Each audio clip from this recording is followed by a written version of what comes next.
À l'occasion du premier anniversaire du deuxième mandat du président professeur Alpha Condé, les filles, fils, amis et sympathisants de la préfecture de Kindia invitent tous les citoyens à prendre part à cette grandiose manifestation qui doit se dérouler à Kindia le 21 décembre 2016 sous la haute autorité du président de la République, professeur Alpha Condé.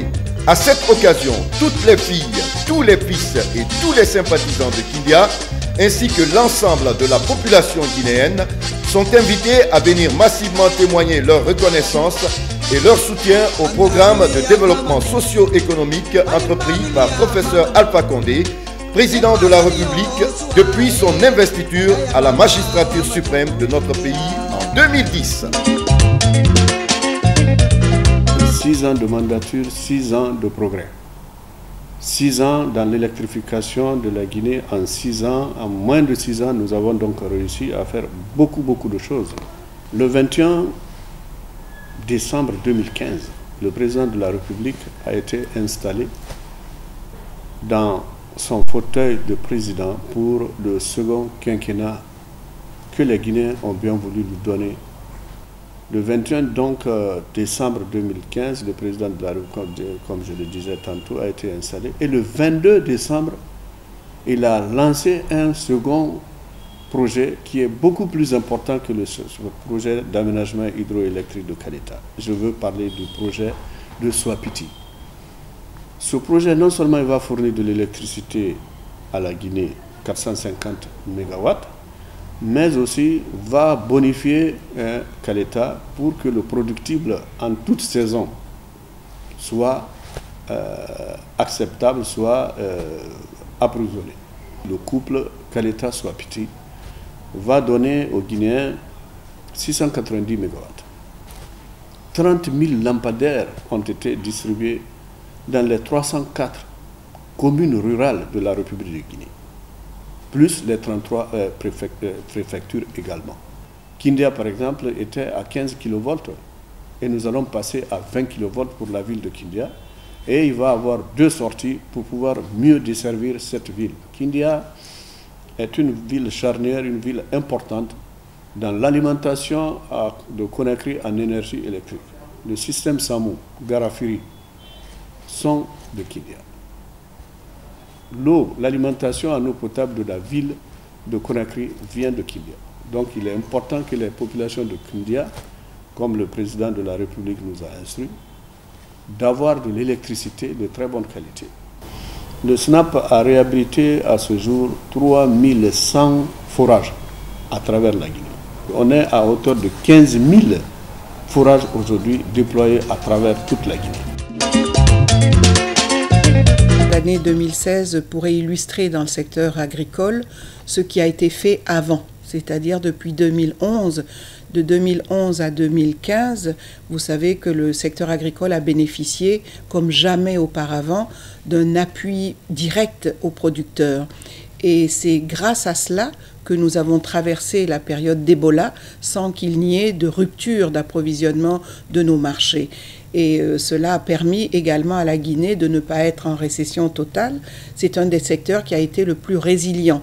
Et tout ceci, c'est grâce à la clairvoyance tout de même du chef de l'État qui, dès sa première mandature, a mis l'agriculture au cœur même de ses priorités. Dans cette seconde mandature, cela s'est consolidé par la grande campagne, par exemple, d'Anacarde, qui ne s'était jamais vue auparavant et qui est une initiative présidentielle.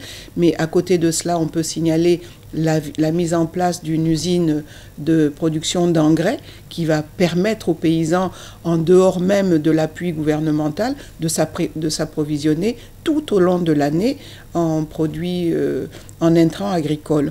2017 va voir un tournant de la transformation de l'agriculture guinéenne vers une agriculture de marché, vers une agriculture à visée économique par le développement de filières à la fois de rente, mais de filières vivrières également. Vous avez vu l'anacarde, mais vous avez vu l'offensive sur le palmier, le café, le cacao, l'ananas, autant de filières agricoles qui vont se développer, mais avec un développement tourné vers les marchés. La riziculture reste notre filière de production prioritaire. C'est l'aliment de base de la Guinée, mais au-delà de cela, la Guinée a des avantages compétitifs et comparatifs en termes de production rizicole qui font que nous avons l'ambition de positionner la Guinée comme pays non seulement autosuffisant en riz, mais pays exportateur de riz dans un horizon pas très lointain. Et vraiment avec le soutien permanent, constant du chef de l'État. Des réformes très importantes dans le secteur minier qui ont été engagées depuis 2010. Il y a eu la révision du code minier, il y a eu la revue des conventions et titres miniers qui a été engagée. Il y a eu aussi le processus de modernisation du cadastre qui a été engagé. Nous avons aussi opérationnalisé le guichet unique, a permis aujourd'hui, pour être très précis par exemple, dans le secteur de la bauxite, d'engranger plus de 2 milliards de dollars d'investissement sur des projets qui ont déjà commencé à se réaliser sur le terrain. Donc ces réformes-là ont permis d'attirer de nouveaux investisseurs dans le secteur minier. La Guinée représente aussi aujourd'hui une exception dans le monde dans ce cadre-là. Et nous sommes en passe de pouvoir passer d'un pays à grand potentiel à un acteur clé du secteur bauxitique mondial. La croissance a été revue à 5 et quelques pourcents et maintenant nous sommes en train de parler de 6% et je ne serais pas surpris que l'année prochaine que ça soit encore revu à la hausse. Ça c'est la preuve indépendante que les choses s'améliorent dans le pays, que les choses s'améliorent dans le secteur minier, mais j'insiste sur le fait que nous devons continuer et même accentuer les efforts pour nous assurer que le secteur minier tienne toutes ses promesses pour les populations à la base. Dans les 2-3 prochaines années, en tout et pour tout, nous prévoyons plus de 10 000 emplois qui seront créés dans cette zone. Nous prévoyons une augmentation substantielle des revenus pour l'État, cette augmentation va permettre à l'État de pouvoir investir plus dans l'agriculture, dans les infrastructures et, disons, d'une manière générale, dans les autres secteurs de l'économie. Parce que n'oubliez pas une chose, la vision première du président de la République, c'est de faire du secteur minier un levier de transformation de l'économie. Donc ces ressources qui sont épuisables doivent nous permettre, pendant les années d'exploitation, de pouvoir investir mieux dans les autres secteurs de l'économie pour renforcer la diversification économique et asseoir une base solide pour le développement. Le message que j'ai à lancer au peuple de Guinée, comme je sais que c'est un peuple responsable et majeur. La Guinée, c'est une famille. Je défie n'importe quel Guinéen qui peut monter une famille où il n'y a qu'une seule ethnie. Donc la politique, ce n'est pas une religion, ni affaire d'ethnie. Ce sont des programmes. Les résultats sont là, à commencer par l'annulation de la dette. Les gens, quand ils entendent ça, ça ne leur dit pas grand-chose. Mais les connaisseurs savent qu'au niveau des finances, au service de la dette, pourquoi l'État ne peut pas faire telle route? Parce que les recettes ne suffisent pas, il faut réserver une partie à la dette.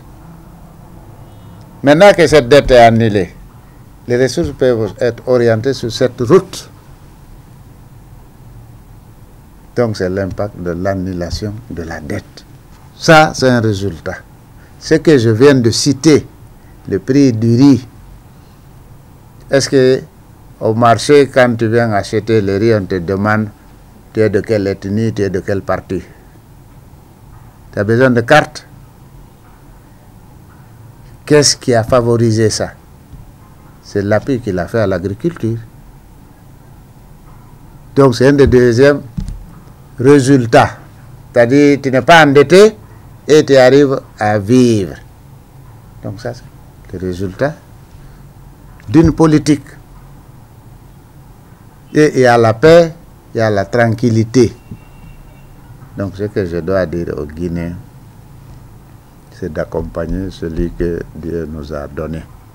Parce que nous commençons à avoir des résultats. Les gens passent, beaucoup de gens ont passé. Il passera lui aussi, mais reconnaissons-le, ces résultats-là. En tout cas, moi personnellement, j'ai commencé mon champ depuis 2003.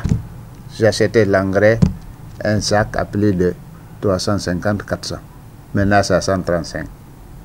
Donc, j'économise chaque année 200 à 300 millions en engrais seulement. Donc, moi, j'en bénéficie comme tout le monde. Donc, c'est ce message que j'avais à adresser au peuple de Guinée.